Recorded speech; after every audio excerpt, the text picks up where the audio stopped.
How did a clunky military vehicle with removable doors become one of the most beloved cars in America? People pay over sticker price just to get one. Others hold on to theirs for decades. But the story of how we got here isn't just about cool design. It's a chaotic mix of war, survival, corporate sabotage, and one very unlikely comeback that no one saw coming. Let's start where it all began, during a dark chapter in world history. In 1940, the US military realized they needed a new kind of vehicle, something lightweight, quick, and capable of going off-road without breaking down. The only catch was they needed it in just 49 days. 3 companies raced to meet the deadline. Bantam, a tiny, broke carmaker, built the prototype first, and it was exactly what the military wanted. But they didn't trust Bantam to mass-produce it, so they handed the design over to Willys Overland and Ford, basically giving away the blueprint to Bantam's success. It was one of the most cold-blooded business betrayals in American manufacturing, all tied to the machinery of war. Willys won the contract and began producing what would become the Jeep. Soldiers depended on it. It was simple, rugged, and got the job done. But it also became a symbol of how even vehicles were pulled into the machinery of global conflict. No one knew at the time this utilitarian machine, designed for a world at war, would become a cultural icon, far removed from the horrors it was born into. After the war, Jeep was stuck in identity limbo. The military didn't need as many anymore. Civilians liked them, kind of, but the rugged, bare-bones look didn't exactly scream your typical daily driver. Willys tried rebranding the Jeep as a farm tool. They even launched a version intended as farming equipment. Yeah, that failed terribly. Then something started to shift. On the West Coast, surfers and off-roaders began modifying their Jeeps. Stripped down, open air, and ready for dirt. Suddenly, the Jeep wasn't just a utility vehicle. It was a lifestyle. Still, the Wrangler as we know it didn't exist yet, and it almost never would, thanks to a series of corporate disasters that nearly killed Jeep altogether. By the 1970s, Jeep had passed through multiple owners. First Willys, then Kaiser, then AMC, a struggling carmaker with one last bet. Their strategy? Take the rugged CJ and refine it, just a little. That led to the birth of the Wrangler in 1986. At first, Jeep purists hated it. Too soft, too tame, too plastic. But here's the twist. Jeep wasn't targeting the old fans anymore. They were targeting everyone else.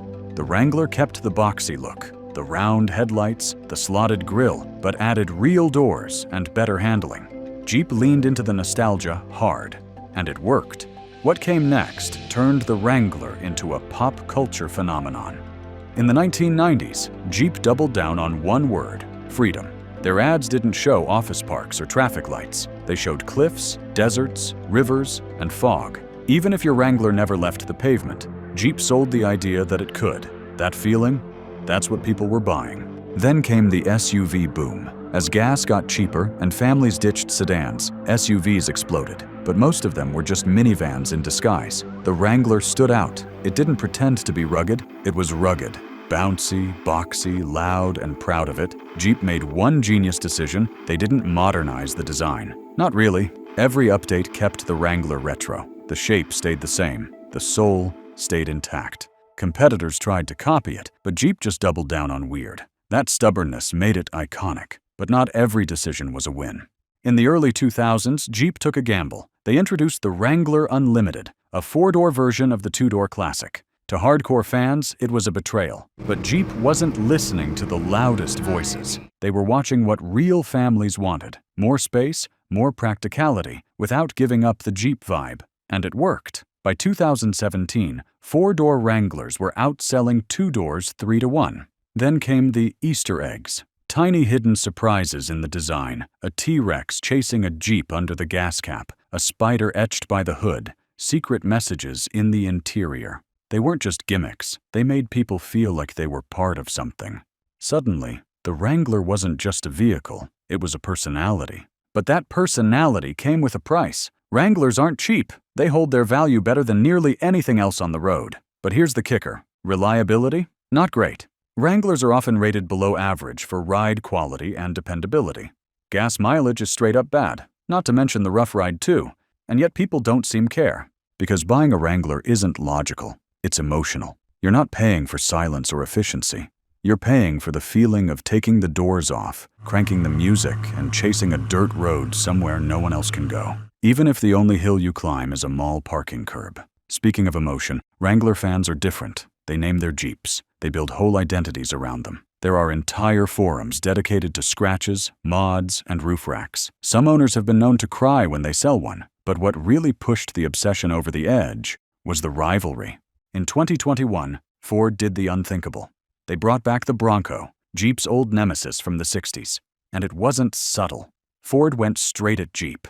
Boxy shape, lifted suspension, removable roof. It was a direct hit, and Jeep responded immediately. Social media jabs, prototype leaks, trail runs with camo-covered Wranglers. The Jeep versus Bronco war reignited overnight. But instead of hurting Jeep, it made Wrangler fans dig in even harder. It reminded them of something simple. This wasn't just any off-roader. This was the off-roader. But Jeep couldn't ride that high forever. A bigger threat was coming, one they couldn't ignore. Electric cars were taking over, gas prices were climbing, and younger buyers wanted sustainability. So in 2021, Jeep made its move. The Wrangler 4xe, a plug-in hybrid Wrangler that looked just like the original, but also had an electric battery. It was risky and controversial. Some fans even called it fake. Others said Jeep was abandoning its roots. But the result? The 4xe became the best-selling plug-in hybrid in America. Because here's the thing, Jeep had always been evolving. This was just the next chapter. And with new all-electric models like the Recon on the way, Wrangler's future is going to look very different. But it might just be stronger than ever. Because one thing hasn't changed, and probably never will. The Jeep wave. If you know, you know. Wrangler drivers lift a few fingers from the wheel when they pass each other. A simple gesture that says, "You're one of us." It's not something Jeep invented. It just kinda happened. From the horrors of the battlefield to a misunderstood farm tool, from near bankruptcy to cult icon, the Jeep Wrangler story is full of twists. It's not the most reliable, not the most practical, definitely not the cheapest. But maybe that's the point. Sometimes the things we love most aren't the ones that make the most sense, but the ones that make us feel something.